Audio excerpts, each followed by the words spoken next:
are here to present your bill, which is SB 517. Please go ahead. Thank you, Mr. Chairman and members. SB 517 is the result of 8 oversight hearings of the on the High-Speed Rail Authority during the past 3.5 years by this committee. We learned many issues from these hearings that are very important. Among those issues, some of the most significant is the structure of the authority and its place in state government. This bill addresses these 2 issues. We learned that the high-speed rail project is the most technically complicated surface transportation technology that we can employ.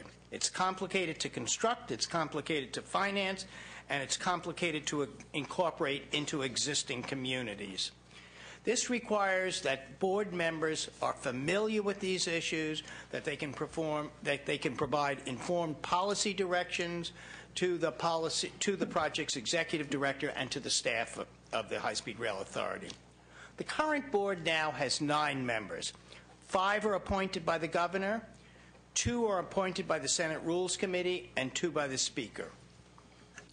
This existing board now has been very important in building the public awareness of the merits of high-speed rail and how it will benefit California.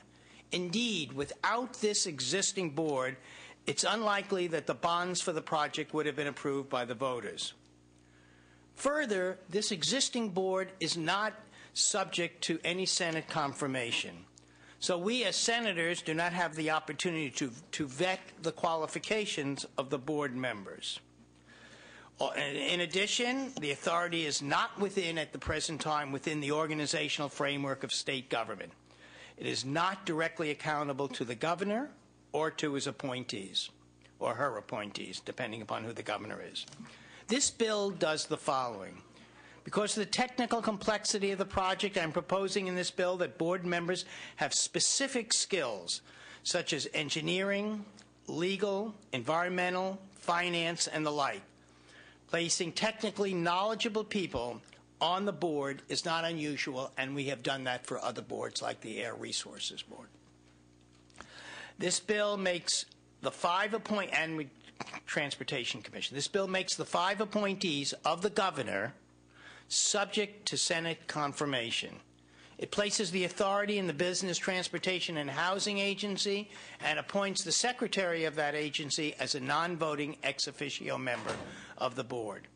In addition, all the existing appointees' terms expire next year, and all the new members shall be appointed to meet the requirements of this bill. The bill also contains provisions regarding pre-employment and post-employment activities that preclude board members from being appointed if they've held jobs with firms doing business with the authority for the 2 years prior to their appointment and cannot take a job with such a firm for 2 years after the appointment. Again, this is taken from existing law pertaining to ARB appointees. Finally, I'd like to thank the chair for being a co-author. And at the next point that this bill will be amended, Senator Steinberg, who has indicated he'd like to be added as a principal co-author of the bill, and I ask for an aye vote. Thank you, Senator. Witnesses in support.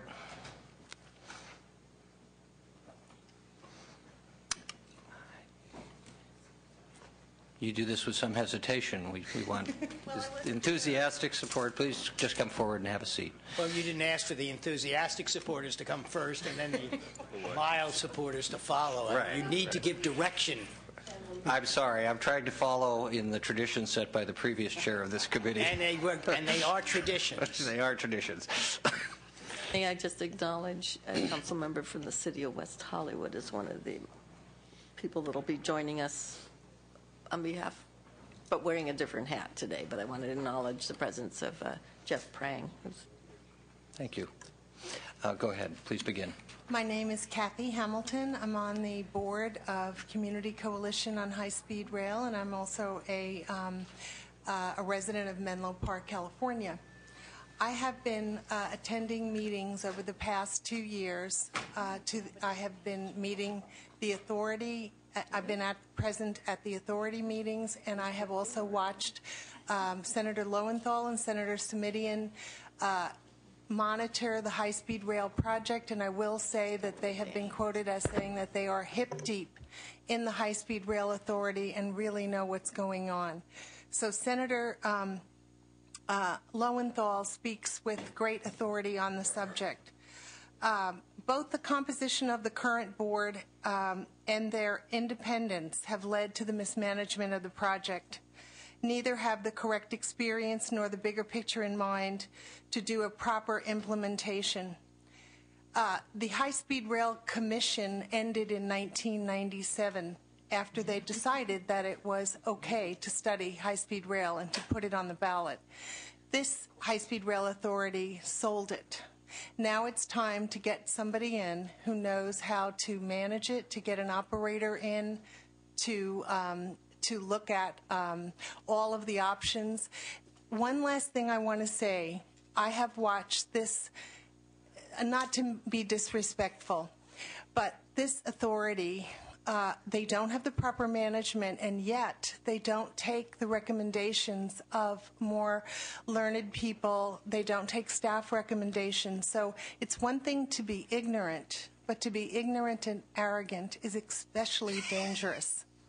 Sorry, that's how I feel. Thank you very much, and I hope that you pass this bill. Thank you. Next speaker.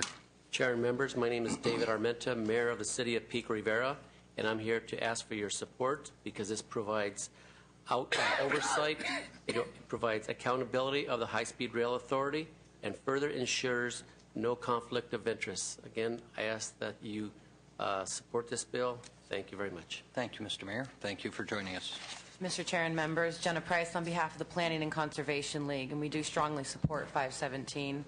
There's no denying that a project like the high-speed rail system going through California is bound to face some obstacles and challenges.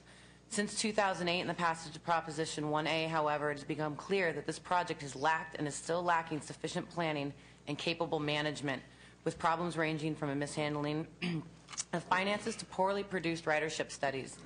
This, compounded with poor to non-existent communication on part of the High-Speed Rail Authority, has left us to determine that the authority is incapable of handling one of the state's largest and most costly public works projects in California.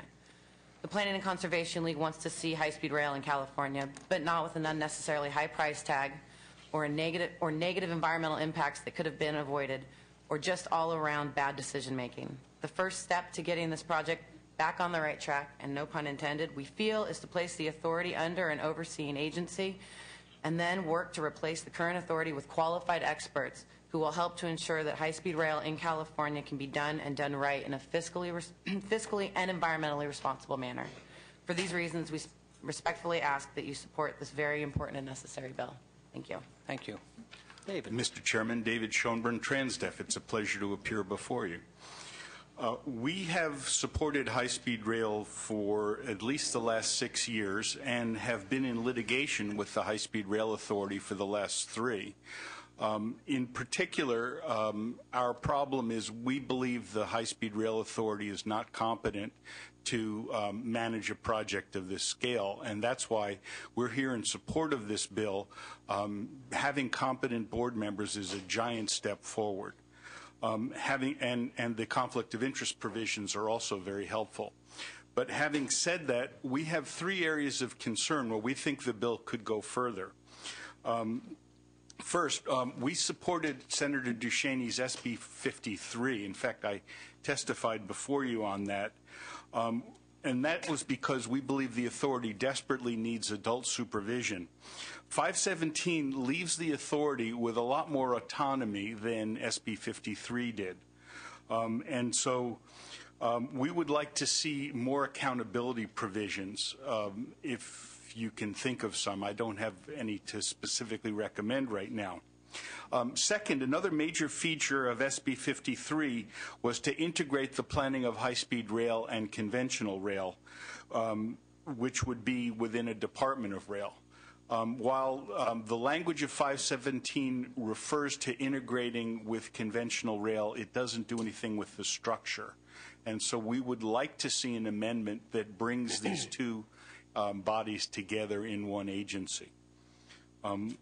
Then finally, the appointment process doesn't kick in until next year. This state can't afford to leave the management of such an important project in the hands of the current authority for that period of time. They will be spending vast sums of money on engineering for segments that should never be built. And so on that basis, we believe this bill should go forward, and whatever you can do to strengthen it would be helpful. One final note. I note that the chair, the past chair, the pro tem, and Senator Simitian sent the authority a letter demanding a business plan by October 1. We were very appreciative of that letter, but we think you gave them too much time.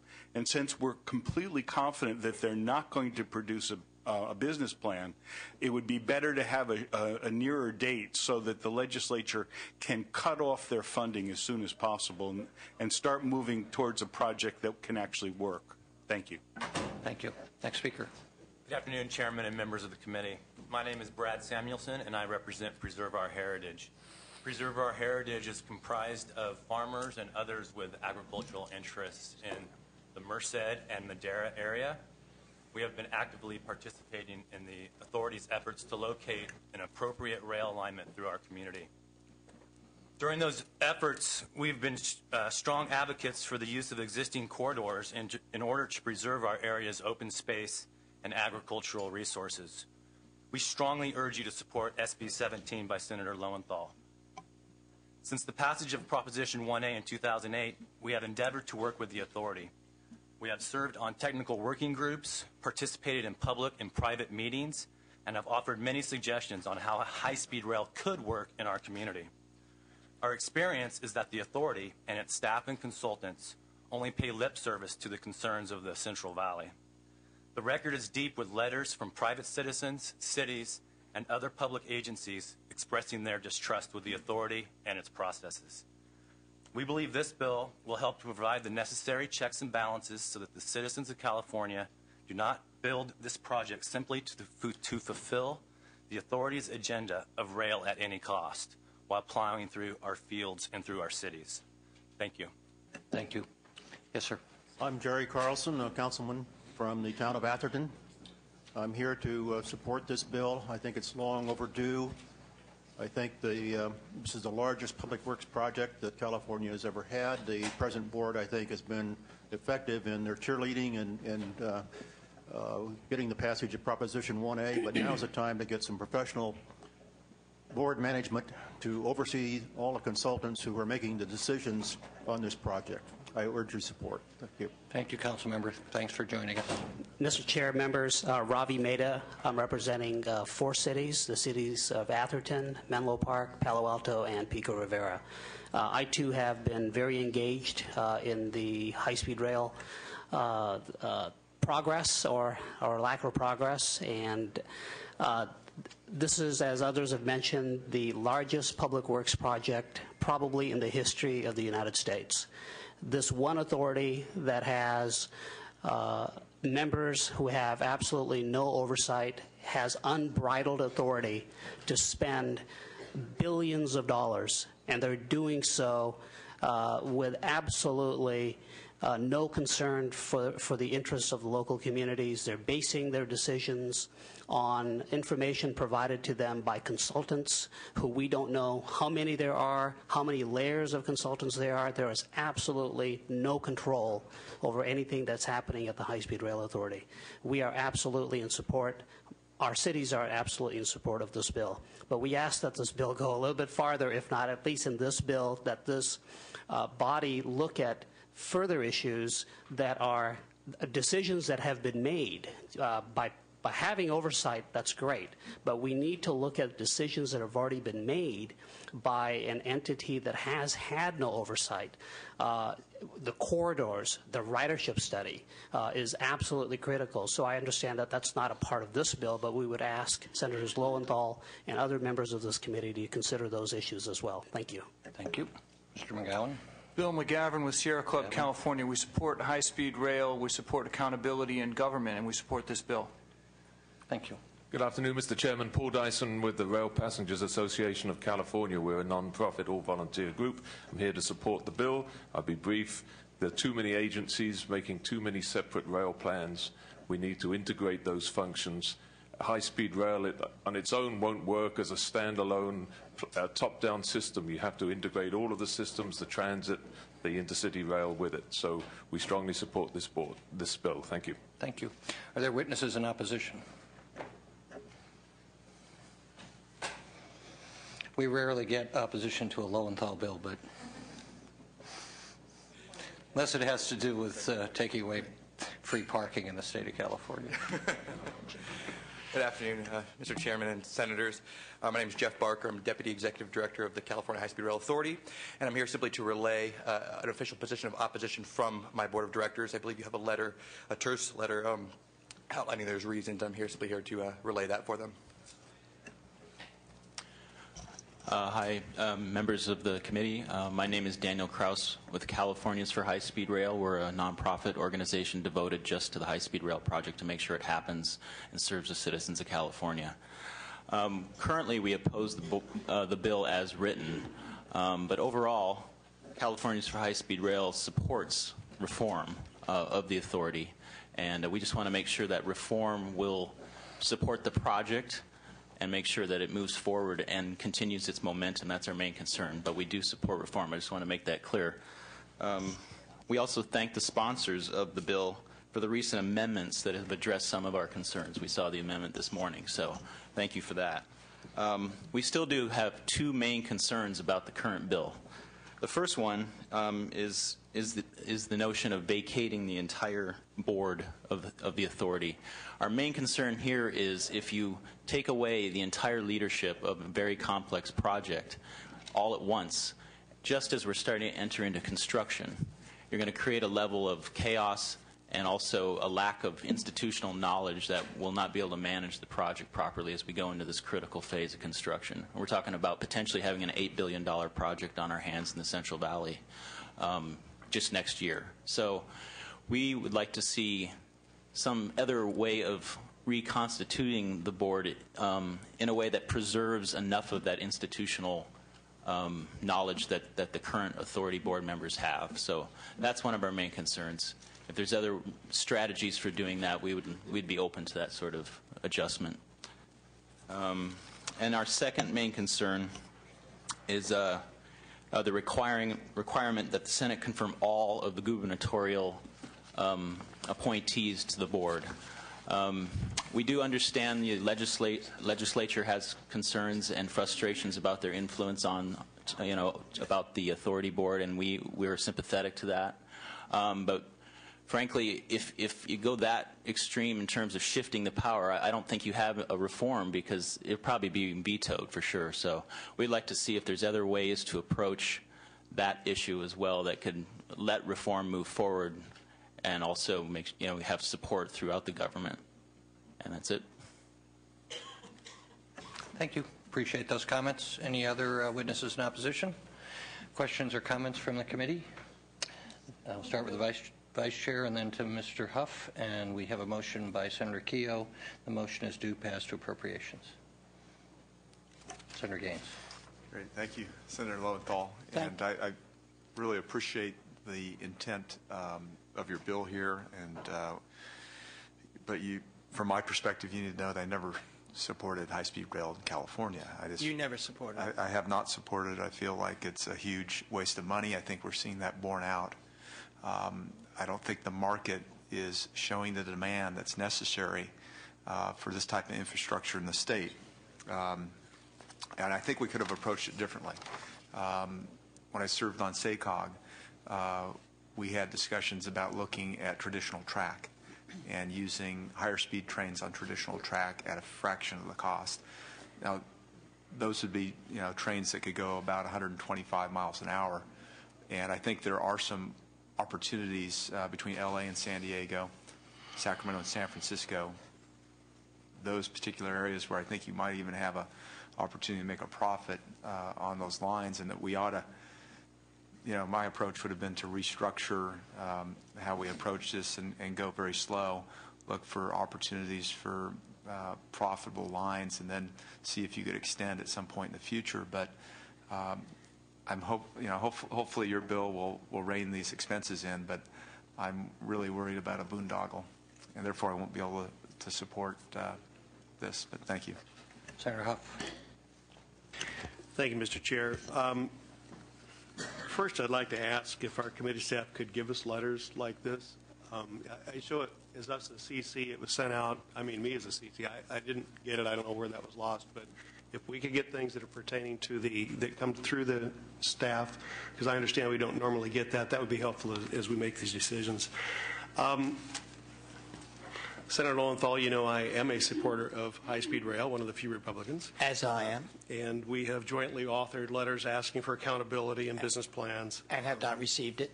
And so that puts me in an interesting position. I think that you and I have often agreed on how we should go forward on transportation issues. This is one where we diverge a little bit. My concern stems for several reasons. One, it is a fledgling organization getting off the ground. We've been nudging it. We can nudge an organization to death to where we move the goalposts and the board trying to do the right thing, and they have a new CEO are unable to do that because we have instituted our own paralysis on them. I have concerns that folding it under a state agency is going to load it down even more than it is now. Because frankly, and this is with all due respect, the state isn't the highest source of credibility when it comes to fiscal integrity or business management.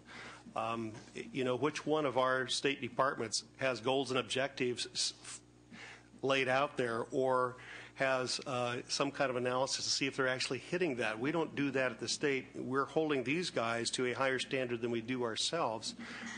We have a request for a business plan to be in place by October 1st. It should have been there a lot longer, but I would like to, and we also have appropriations authority, so we have a club out there available on them. They can't spend money that we don't appropriate to them.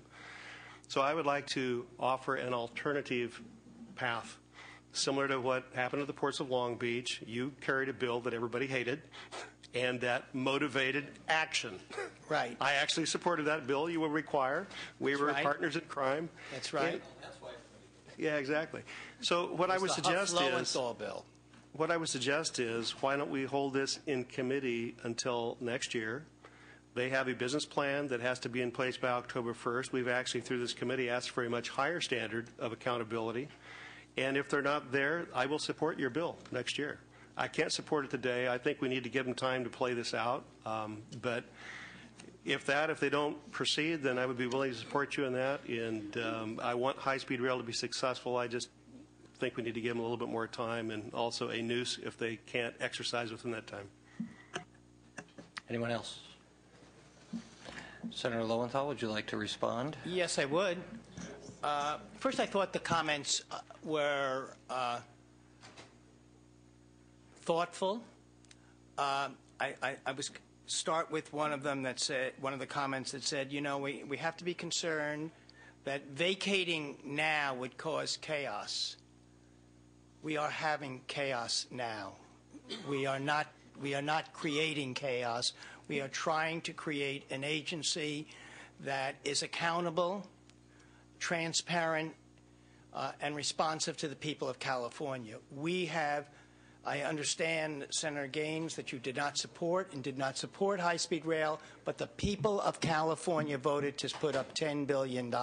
It is our responsibility to ensure now that we have the best mechanism to ensure that that money is not frivolously spent, that decisions are made in the best interest of the state of California, that people are vetted and public, and that we understand just how that money is going to be spent and who is spending that money, and that there is real accountability by bringing it. This is not the High-Speed Rail Authority's money. This is the money of the people of California. And that's a critical point that is not now addressed. And if we don't do it, we will never get to those issues. We have to have the bottom line understanding that these are the people's money, not the High-Speed Rail Authority's money. We are the biggest contributor. No matter how much we talk about the federal government and the private sector, we've put in the most money. We're at risk, and the people of California. And whether you support it or not, we are at risk, and this bill tries to address that risk, at least. And that's just dealing with the reality. So questions about Senate confirmation, why do that, and will that? We have to have a public vetting process. It has not hurt almost every other state board and commission to have openly vetted process in a bipartisan way. That is going on already in the state of California. No one is asking to get rid of that vetting process anywhere else. This is the largest and most complicated process, and yet they have an arm's length distance from the legislature now, and I also just close by saying they did a great job in promoting this. This authority and the responsibilities of the authority fought for the bond, we now need best people, not because they've done wrong or right, but because now we need people that are making decisions that are based upon what is in the best interest of California. This committee and this budget subcommittee has repeatedly asked for ridership numbers that are accurate. We've asked for outside review. We're going to be having a select committee report on their own peer review that said there are serious problems with the way this agency is operating today. I hear Senator Huff to say this is a fledgling operation. I agree with him. But I do not agree that waiting until any more damage is done is the correct way to go about that. I think that what we're doing now is responsible. People want us to do more. I think what we're trying to do is to bring this not to do more, not to hurt the overall goals of having high-speed rail in California, but to have an accountable, transparent agency that's responsible to the people of California. I urge an aye vote. Do you have anything, Senator Pavley? I'm sorry I missed you earlier. Just a brief comment after listening to Senator Huff and Senator Lowenthal's response, that I find it very helpful to have a bill moving through the system to make sure reports are timely, and who knows if they won't be expedited, in order to perhaps achieve both your mutual goals. But sometimes just putting things off a year means everyone sort of goes on hold. And so some of my better legislation and so was done with that in mind, that either a bill will go forward or maybe other options will come to pass. Thank you, Senator Pavley. What Senator Huff was commenting on was that very process. Senator Huff and I, when we worked on Peer Pass, which we said we are moving this bill forward, private sector, you come up with your own process. We'll go away if that happens. So I agree with that process. Senator Gaines. Yeah, just in response, I'm just fearful that the people were sold a pig in a poke in terms of this project. And that may be true, Senator. And when we look at the expenses, they're already up dramatically from the initial estimates of the costs. And we may lose all $10 billion if we don't do something now. Well, maybe we ought to stop the bleeding and stop the funding entirely. That's one process, but the other way is to have an agency that's accountable to the legislature and to the people of California. All good comments. That's your concluding remarks? Those are my concluding remarks. I think everything's been said that needs to be said. I'm happy to support the bill. This is a huge project, long-term vision of the state. We have to get it right with all the concerns that all the members have brought up. So with that, we have a motion from Senator Keogh, and we'll ask the Secretary to call the roll. The motion is due pass, and we refer to the Committee on Appropriations. Is it as amended? Or no? No, just due pass as to approps. Senators Desaulniers. Aye. Desaulniers, aye. Gaines. Gaines, no. Harmon? Aye. Harmon, aye. Huff? Huff, no. Kehoe? Kehoe, aye. Lowenthal? Aye. Lowenthal, aye. Pavley? Pavley, aye. Rubio? Rubio, aye. Semidian. Okay. 6-2, and we'll place it on call for the absent members. Thank you. Thank you, Senator. Senator Padilla.